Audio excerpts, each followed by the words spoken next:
Saviez-vous que le chef-d'œuvre de René Clément, Le Père Tranquille, avec Noël, avait été tourné en 1946 au Sable et à Olonne? Les spectateurs présents vendredi dernier au Havre d'Olonne ont ainsi pu, lors d'une soirée cinéma mêlant documentaire, actualité d'époque et fiction, s'amuser à retrouver dans le film les lieux du tournage, pour certains à peine égratignés par le temps qui passe. On va faire une vraie soirée cinéma comme autrefois, c'est-à-dire avec des actualités, un film avant, un film après, etc. De façon très étonnante, il se trouve que le fils d'un des réalisateurs de ce film est olonnais. C'est M. Bricouet, ici présent. Et ce film est quelque chose de tout à fait extraordinaire, puisqu'il s'agit d'un film qui a été tourné clandestinement pendant la durée de la guerre par des officiers français prisonniers en Afrique. La caméra, vous allez voir le film qui a été tourné, où on voit papa avec cette cape. Donc papa cachait sa caméra sous ce manteau, sous le manteau. Encerclé dans ses barbelés, l'officier, lui, ne sortait pas de son camp. Il ne voyait que ses baraques, ses joncs, ses miradors, quelquefois une échappée de campagne. Pendant 5 ans, ils ont tourné en rond comme des fauves dans leur cage. Des accessoires multiples furent fabriqués sur place. Entre autres, le faux dictionnaire qui abritait la caméra pour les prises de vue en extérieur. Ce boîtier était muni d'un viseur spécial exécuté au camp, lui aussi, et le dos s'ouvrait pour permettre la prise de vue.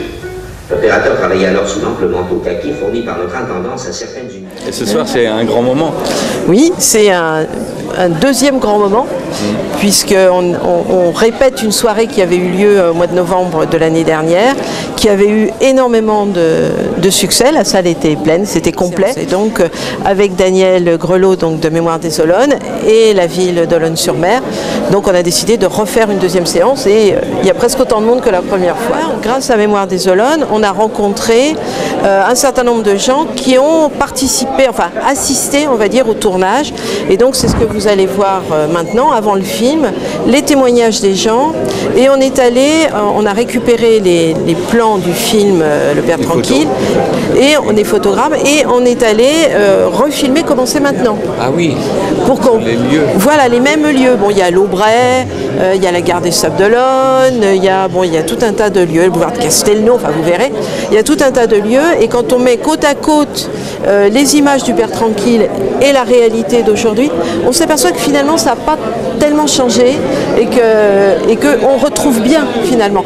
Et quand on voit ça, et quand on a à l'esprit que ça a été tourné à Olonne et au Sable d'Olonne, et qu'on connaît bien les lieux, on les retrouve hein, dans le film.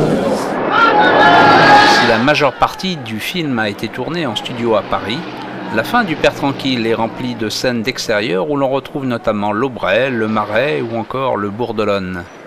Et puis, le cinéma reste à l'honneur, toujours avec la Petite Lanterne, qui organise le week-end prochain la 3e édition de son festival, au Havre d'Olonne, avec pour thème cinéma et autobiographie. Donc c'est la 3e édition en fait de notre festival hein, de cinéma qui repose sur la notion de cinéma et d'autobiographie. Donc ce sont des films qui ont tous caractère ou valeur autobiographique pendant 3 jours. Donc il y a une quarantaine de films qui vont être projetés, courts et longs. Et on essaye toujours que tous les réalisateurs soient présents. Donc on a une vingtaine d'invités qui viennent, voilà. À ne pas rater. À ne pas rater autant que possible.